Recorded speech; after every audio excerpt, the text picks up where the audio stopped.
গভীর রাত্রে হযরত ফাতিমা রাদিয়াল্লাহু তাআলা আনহা ইন্তেকাল করলেন।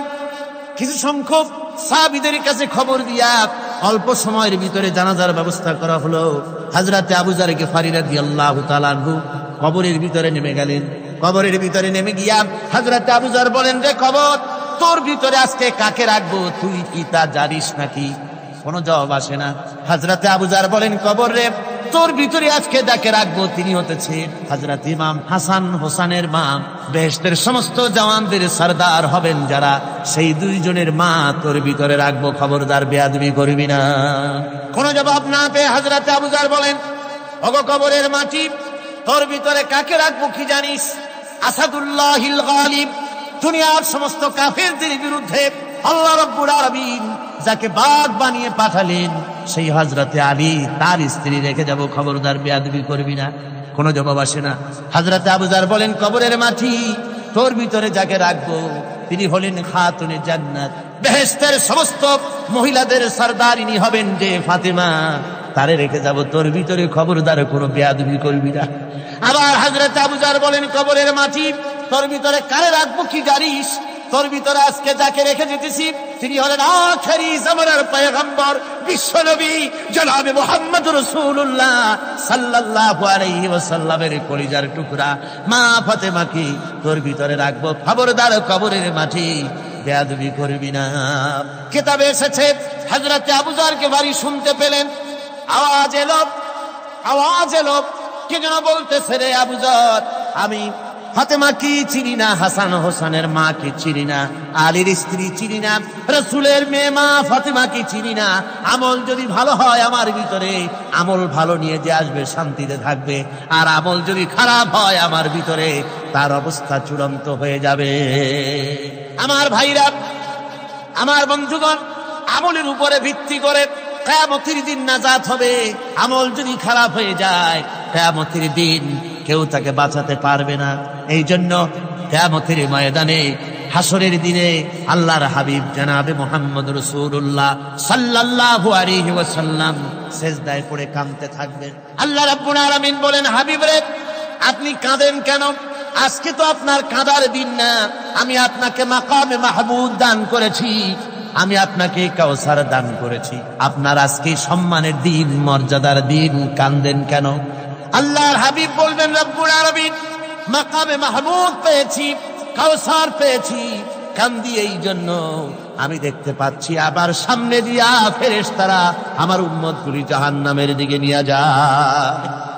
আল্লাহ রাব্বুল আলামিন বলবেন, ওগো আমার হাবিব, আমি আপনাকে ক্ষমতা দিলাম, আপনার জান্নাতি উম্মতগুলি আপনি বেছে নেন। আল্লাহর হাবিব তার জান্নাতের উম্মতগুলি বাঁচতে থাকবেন।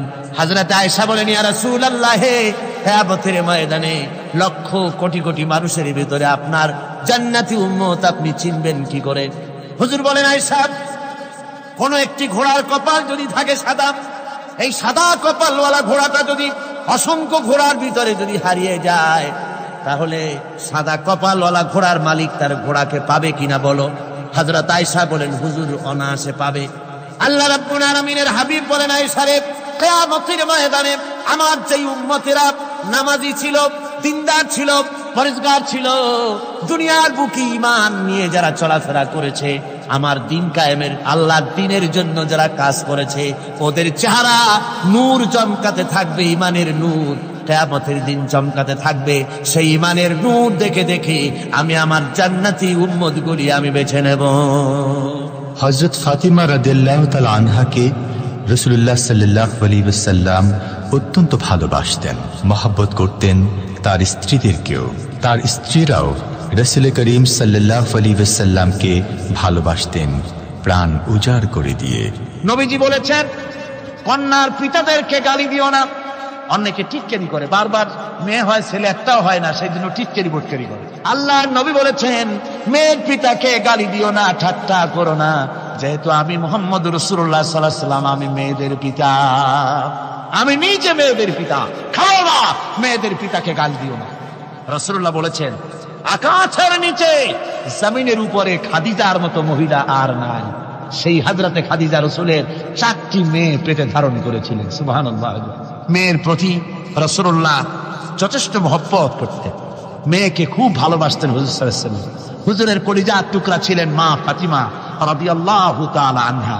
হুজুর যখন কোথাও যেতেন সকলের শেষে দেখা করতেন ফাতেমার সঙ্গে, আর বিদেশ থেকে সফর করে এসে সকলের আগে দেখা করতেন ফাতেমার সঙ্গে। সুবহানাল্লাহ। রাসূলুল্লাহ আরো বলেছেন, তোমরা যখন বাজারে যাবে বা ব্যবসা করতে যাবে বা বিদেশে যাবে, আসার সময় যে সব হাদিয়া নিয়ে আসো।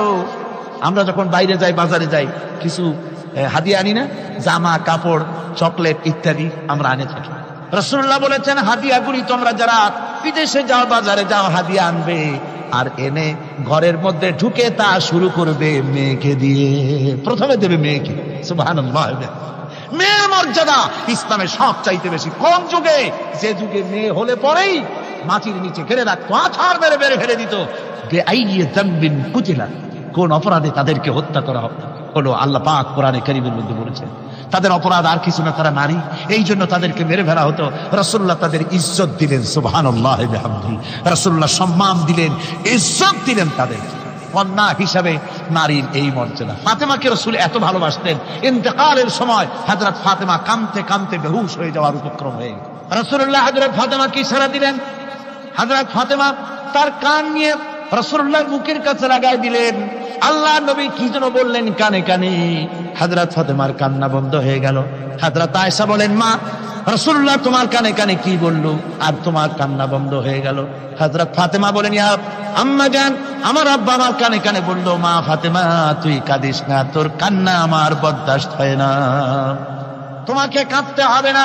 আমি তোমাকে সুসংবাদ দিয়ে যেতেছি, আমি মরে যাওয়ার পর সর্বপ্রথম তোমার সাথে আমার দেখা হবে। রাসূলুল্লাহর এই ভবিষ্যৎবাণী হযরত ফাতেমা বুঝতে পেরেছেন যে হুজুরের ইন্তেকালের পরে আমার বেশি দেরি হবে না, আমিও তাড়াতাড়ি হুজুরের সাথে শামিল হতে পারবো। হুজুরের ইন্তেকালের 6 মাস পরেই হযরত ফাতেমা রাদিয়াল্লাহু তাআলা আনহা ইন্তেকাল করেছেন। কন্যা হিসাবে নারীর মর্যাদা ইসলাম অনেক অনেক গুণে বাড়িয়ে দিয়েছে।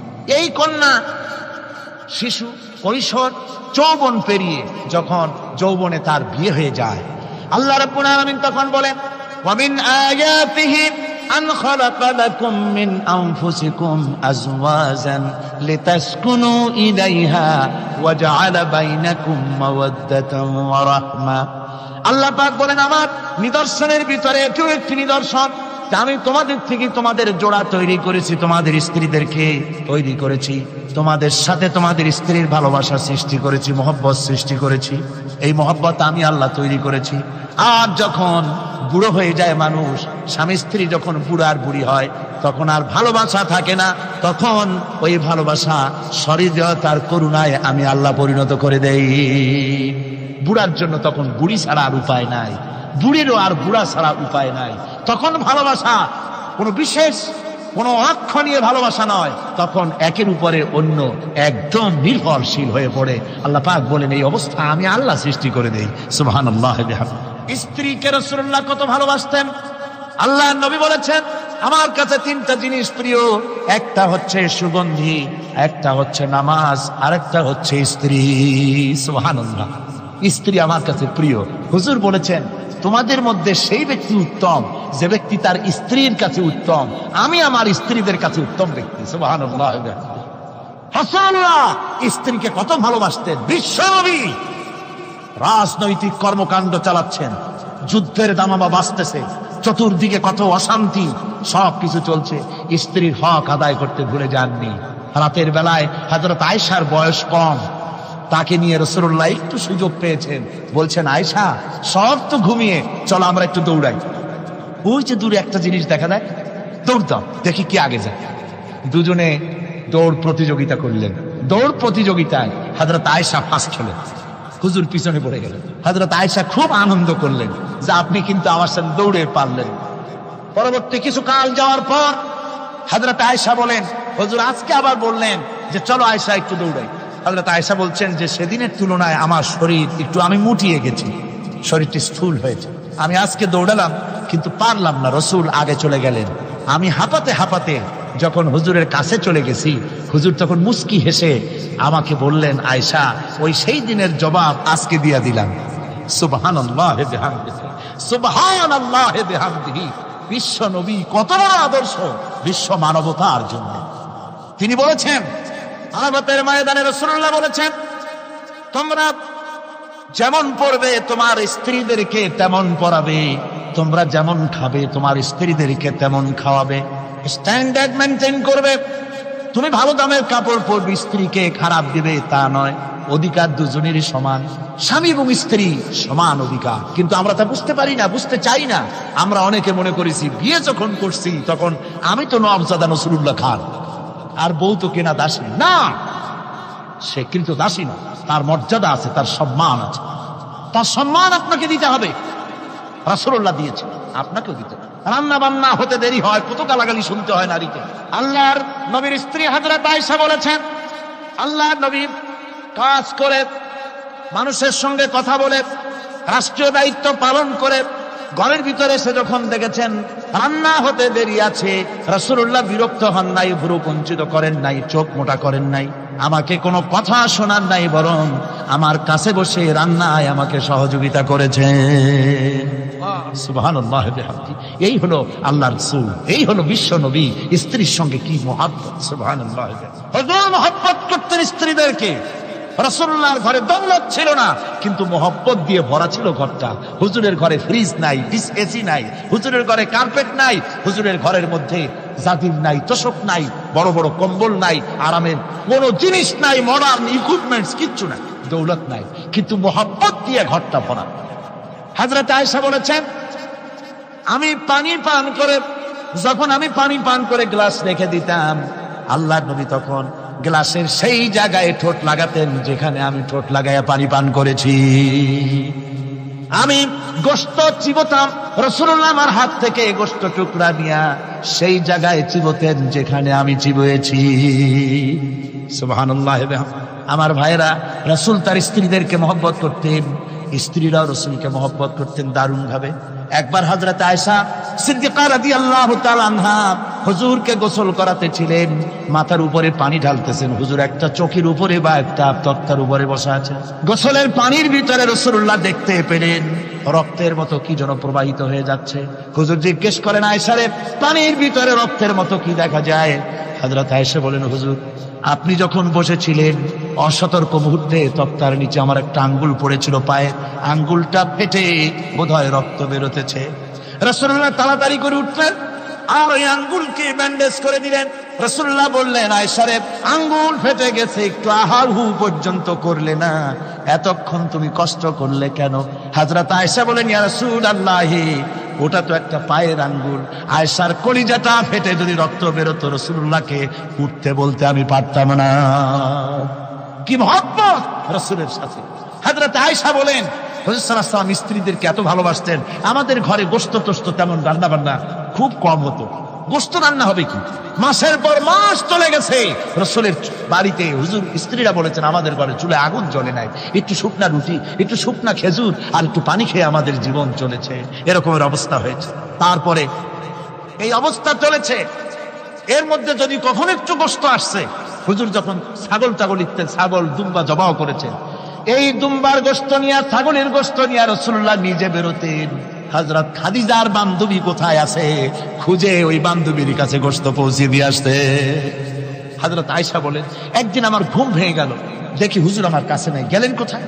খুঁজতে খুঁজতে যায় দেখি মসজিদে নববীর ভিতরে হুজুর হাত তুলে বসে আছেন, মোনাজাত করতেছেন। আমি পেছনে কি হাত তুলে আমি শুনতে পাচ্ছি নবীজি দোয়া করছেন রব্বুল আলামিন।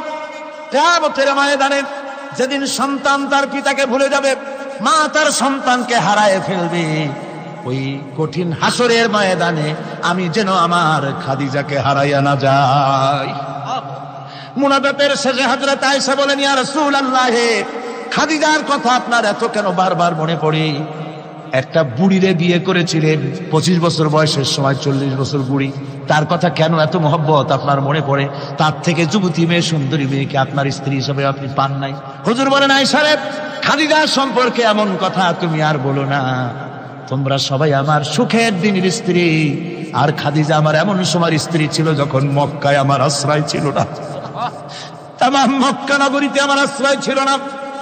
খাদিজার সঞ্চিত সমস্ত ধনরাশি ইসলাম কবুল করার পর দুহাতে খাদিজা বিতরণ করে দিয়েছে।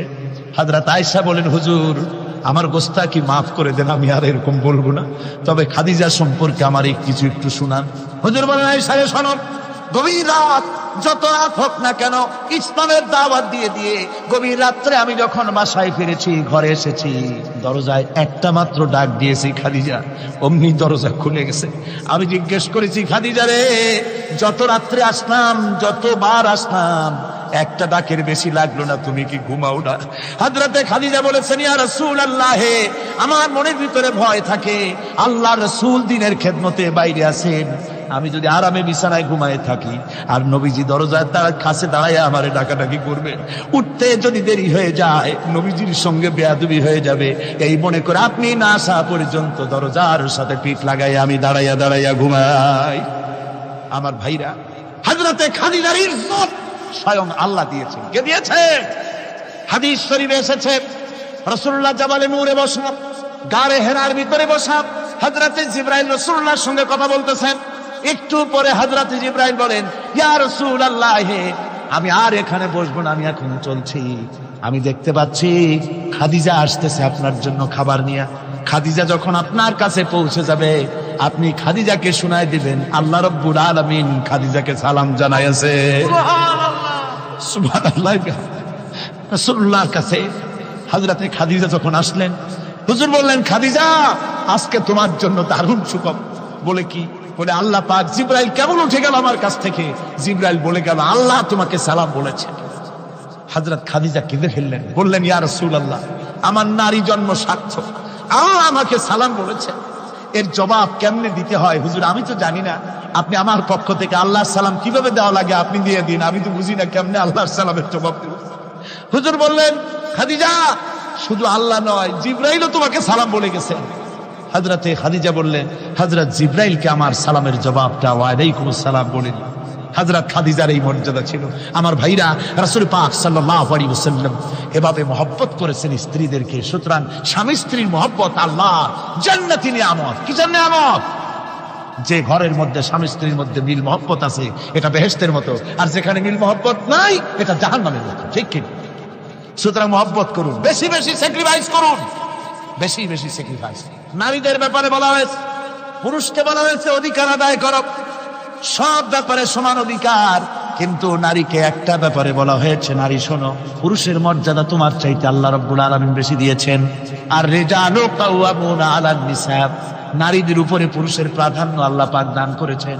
একজন সাহাবী বলেছিলেন, ইয়া রাসূলুল্লাহ, জংলি উট দেখলাম আপনার পায়ের উপরে সেজদায় পড়ে গেল, আপনি যদি আমাদেরকে অনুমতি দিতেন না, আপনাকে আমরা সেজদা করতাম। আল্লাহ নবী বললেন, মানুষ মানুষকে সেজদা করা, এ পারমিশন যদি আমি দিতাম, তাহলে দুনিয়ার সমস্ত স্ত্রীদেরকে বলতাম তারা যেন তাদের স্বামীকে সেজদা দেয়।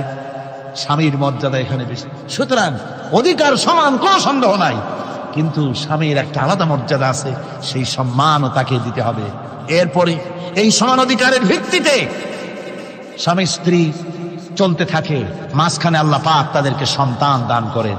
আল্লাহ তাদেরকে, নারীকে লেখাপড়ার অধিকার দিয়েছেন, ইসলাম তাকে লেখাপড়ার অধিকার দিয়েছে, শিক্ষার অধিকার দিয়েছে। হযরত আয়েশা সিদ্দিকা রাদিয়াল্লাহু তাআলা আনহা শিক্ষয়িত্রী ছিলেন, হাফেজা ছিলেন, হাদিসের হাফেজা ছিলেন, কোরআনের হাফেজা ছিলেন, হাজার হাজার সাহাবায়ে কেরামদের তিনি ওস্তাদ ছিলেন। সুবহানাল্লাহ। নারীদের ব্যাপারে অধিকাংশ মাসালা হযরত আয়েশা সিদ্দিকা রাদিয়াল্লাহু তাআলা আনহার অবদান। সুবহানাল্লাহ। নারী যুদ্ধ করেছে, যুদ্ধের ময়দানে নারীর অধিকার আছে।